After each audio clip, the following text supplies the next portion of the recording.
and gentlemen, You welcome suck. to the Sly Fox Sports podcast. I'm Welcome your to the host, Steelers Jeremy, Pay Off the Refs podcast.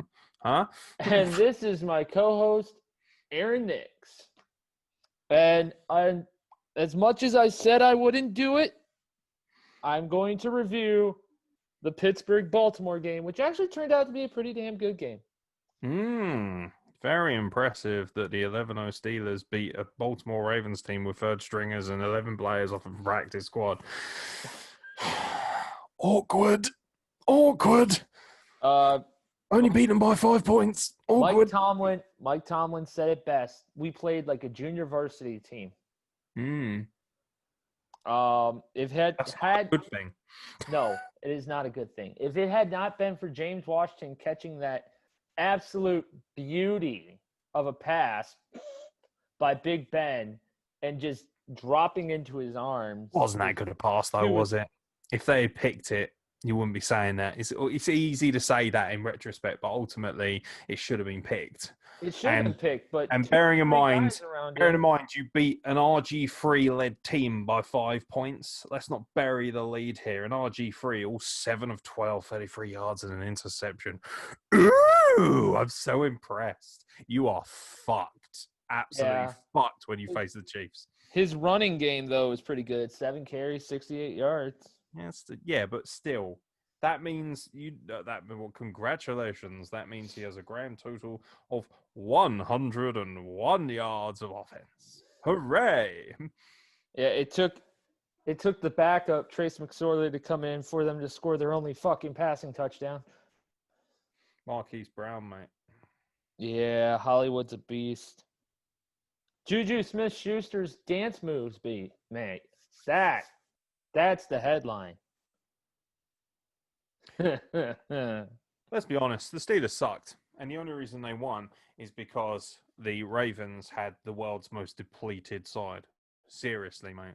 Yeah. There are people who have undergone severe exposure to radiation who have less depleted semen than this Ravens team. And you literally scrape by. And frankly, if I don't see the Steelers going very far in the playoffs, and I'll tell you why.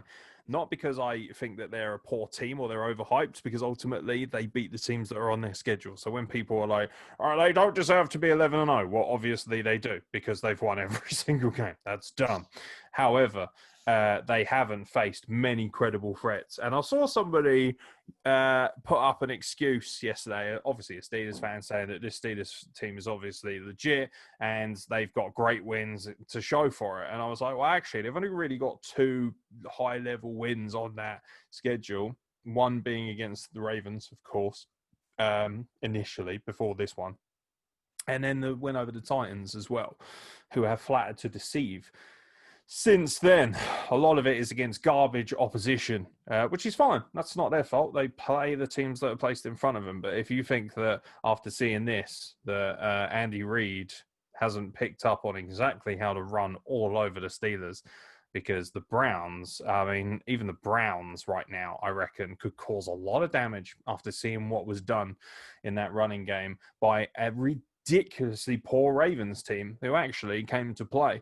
You got to say, actually, out of all the Ravens games I've seen this season, this was the most impressive, because they had 0 stars on offense. They had a third-string center.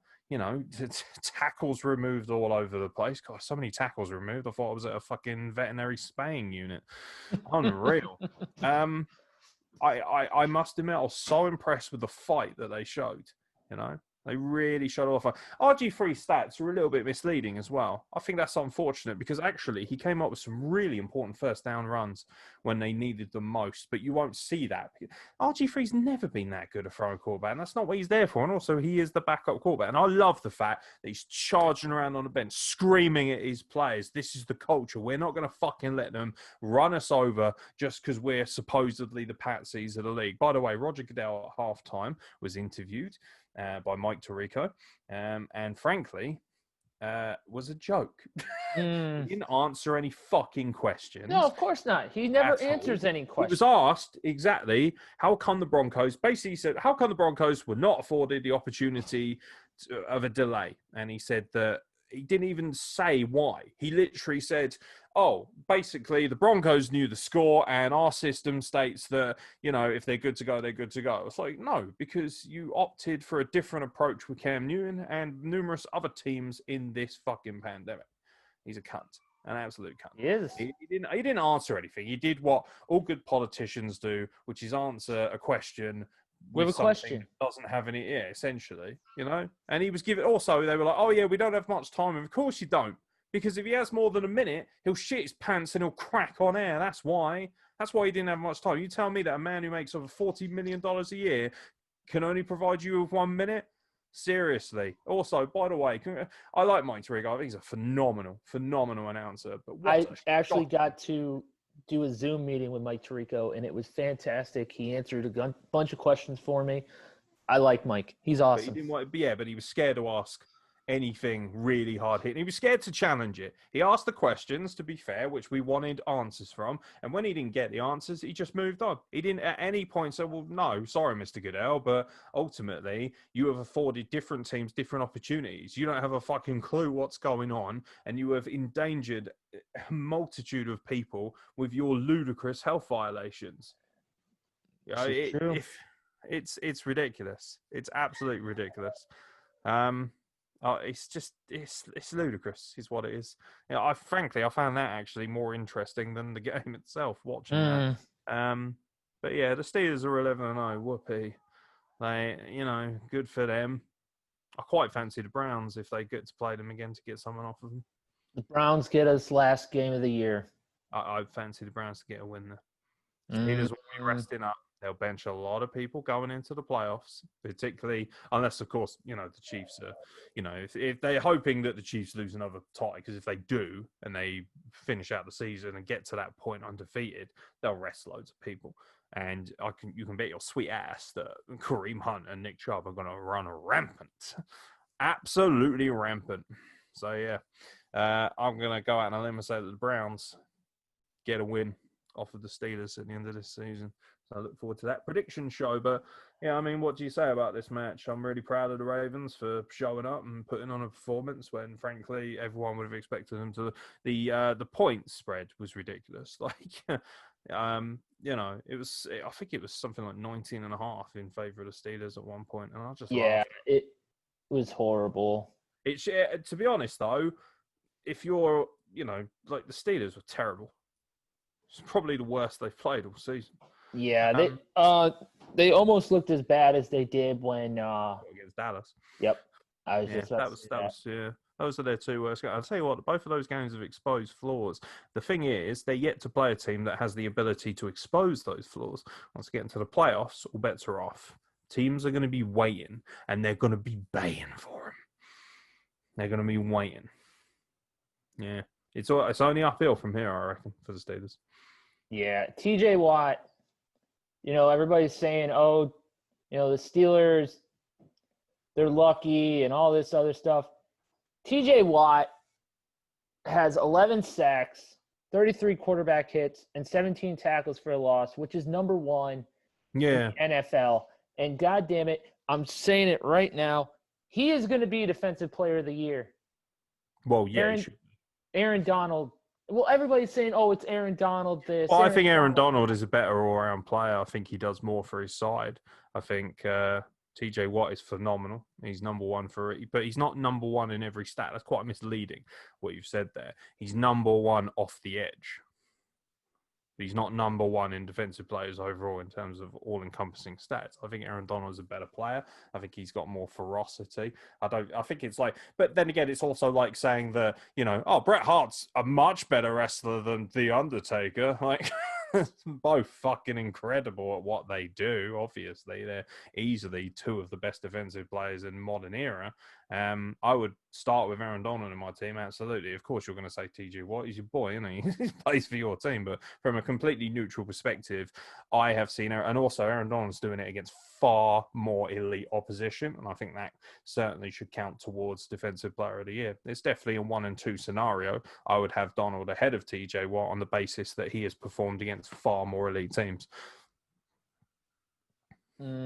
I don't fully agree with the prospect of, the Steelers are going to get immediately found out, blah, blah, blah. But I don't think they're getting past the Chiefs. I absolutely think they'll get ram-raided. I think the Chiefs are a far superior team in every sense. They've got a better quarterback. They've got the only thing that the Chiefs maybe are slightly picked on is defense. I think Steelers' defense is slightly stronger.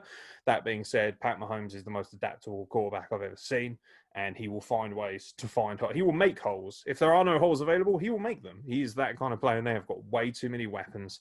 The Steelers have not faced a team even close to this level of weaponry. I think the Chiefs roll them pretty handily. And there are other teams in the AFC who, if they get in the way, could cause a lot of damage. And also, let's not forget, the home field advantage isn't going to be a massive deal either, because you haven't got, Steelers have one of the best fan bases in all of the NFL. And one of the noisiest as well, and also one of the most well-travelled. However, that's not really going to be a factor, is it? Because of COVID-19. Right. So, well, they're trying. From what I heard, they're trying to get fans back, like good capacity of fans back for the playoffs. Yeah, I mean, what they until I see honestly, it, I'll believe it. What I think they should do. I don't think they make the Super Bowl. I don't. I think they need to do a bubble system in the NFL. I don't think you can. Do it at Jerry World or SoFi Stadium. That's easier said than done. There are 55 people on a NFL roster. There are 15 on a basketball roster. People are pointing. NHL did it. The NHL, again, doesn't have nearly the same number on their rosters. Not even close. And you're not even factoring in nutritionists, dietitians, trainers, all that kind of stuff that will have to come along with it. You're looking at the better part of 100 people for each team. That's difficult. Not to mention, who are they going to bring into their bubble? Because you are allowed to bring people into your bubble as long as obviously they can't leave. So, for instance, if you're dating someone who's hot and hasn't got any attachments, cool, she can come too and she can stay in a room with you or whatever. But, it's very shady. I don't personally care if they do a bubble or not, because I will say this, other than two massive breakouts, it has overall actually been a fair. The one bit of truth he did speak of was the protocol has actually been reasonably okay. The problem here isn't necessarily that they've had monstrous outbreaks of COVID everywhere. The problem has been that when they have had them, they've mismanaged them and they haven't afforded certain teams the opportunities that others have. That's where the problem comes in. There's a lack of equality and a lack of appreciation. There's a bit of discrimination going on, basically, on who gets what in this league. But for me, I just don't see a bubble working. It took a lot of discipline and an astonishing amount of, patience to get that bubble done. And bearing in mind for the NBA playoffs, that was quite a short period. And we're not talking about and also much smaller arenas. It's easier to compact something like that. It's much easier for them to train too. What about the training facilities, for instance? Well, at the start of the playoffs, there's 12 teams that are going to need to train. You're not going to be able to rotate that. That's just not going to work if you do it so you'd have to have separate bubbles, one in the west, maybe one in the east. You might have to have one in the north, one in the south. Financially as well, how viable is that? Logistically, how capable are they going to be able to do that? Not to mention all the equipment that comes with being in if you've watched an NFL game and then you've watched an NBA game or even an NHL game, the comparison between equipment isn't there. The NFL needs 10 times more space than any other sport, with good reason. Yeah, you're right. That's why I'm on it. Yeah, for sure. I tend to be right a lot more than people like. That's why I'm not very popular on the wrestling podcast, because I just tell people what they need to hear, not what they want to hear. But exactly. I think the Steelers get into the playoffs. I'd be interested to see who they play, obviously. I don't know who they play first orders. They will most likely be, unless the Chiefs top them, they will be the number one seed. So who does the number one seed play? They will get the lowest seed out of the wild card. So whoever wins out of all the wild cards, the one who's lowest rank going into that, they'll get. Yes. So there's a very good chance that they might run into someone like Cleveland. Huh? They might run into Cleveland. They might run into Indianapolis. If Tennessee somehow drops out of the lead, they might drop and get Tennessee. Yeah, I think Tennessee will hold on to the lead there. I think the Colts have had a bit of a slip lately. It depends on how the Colts do in the next game, obviously. Yeah. I think the Steelers have got enough to get to the AFC Championship, but they're going to have to play most likely the Chiefs. That's going to be the AFC Championship for me. I think if it does come down to the Steelers and the Chiefs, it's going to be a hell of a game. Oh yeah, you'd expect it to be. I'll tell you who else would have a very good chance of beating the Steelers, the Bills. I worry about the Bills.